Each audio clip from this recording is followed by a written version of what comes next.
अब आएगा ऐसा तूफान जो हिला देगा पूरा परिवार। जी हाँ दोस्तों, सीरियल शेरू के आने वाले एपिसोड में एक बड़ा धमाका होने वाला है। शादी के मंडप में सबको लग रहा था कि वेद अनिका से 7 फेरे लेगा, लेकिन कहानी में जबरदस्त मोड़ तब आता है जब वेद मंडप से अचानक गायब हो जाता है। और फिर जो खुलासा होता है वो सबको चौंका देता है। दरअसल वेद शादी अनिका से नहीं बल्कि सरू से करने का फैसला कर लेता है। अब तक सबको यही लगता था कि सरू एक मामूली लड़की है, लेकिन जल्द ही सामने आता है कि वह किसी और की नहीं बल्कि चंद्रकांत की अपनी ही बेटी है। यह सच जानकर दादी और चंद्रकांत दोनों हैरान रह जाते हैं। चंद्रकांत गौरी को पत्नी मानने का निर्णय लेता है और चाहता है कि सरू उसी घर में बेटी बनकर रहे। परिवार में अब प्रॉपर्टी का बंटवारा भी बराबर बराबर होना है। जहां अनिका को बहुत कुछ मिल रहा है, वहीं सरू को भी दादी की ओर से बहुत कुछ मिलने वाला है। लेकिन सरू इन सब चीजों को लेने से मना कर देती है। उसे बस अपने परिवार का प्यार और आशीर्वाद चाहिए।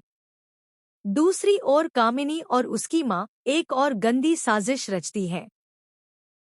वे तारा से यानी वेद की माँ से कहती है कि वेद की शादी जल्द से जल्द अनिका से करवा दी जाए, नहीं तो सरू इस घर की बहू बन जाएगी। तारा भी अब एक चाल चलती है। वह दिखावा करती है कि वह सरू से शादी करवाएगी, लेकिन असल में सरू का अपहरण करवाकर वेद की शादी अनिका से कराने की कोशिश करती है। लेकिन वेद को समय रहते सारी साजिशों का पता चल जाता है और वह शादी के मंडप से भाग जाता है। फिर होता है एक बड़ा तमाशा।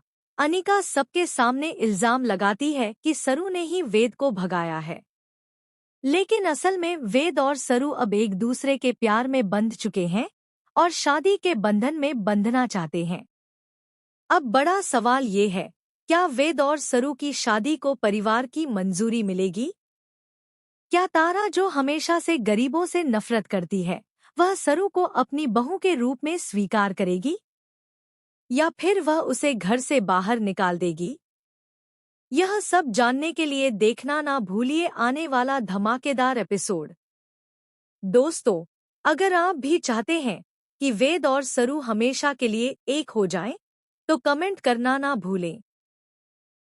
और टीवी की ऐसी ही लेटेस्ट और मज़ेदार अपडेट्स के लिए अभी हमारे चैनल को सब्सक्राइब कर लें। आपका प्यार ही हमारी ताकत है।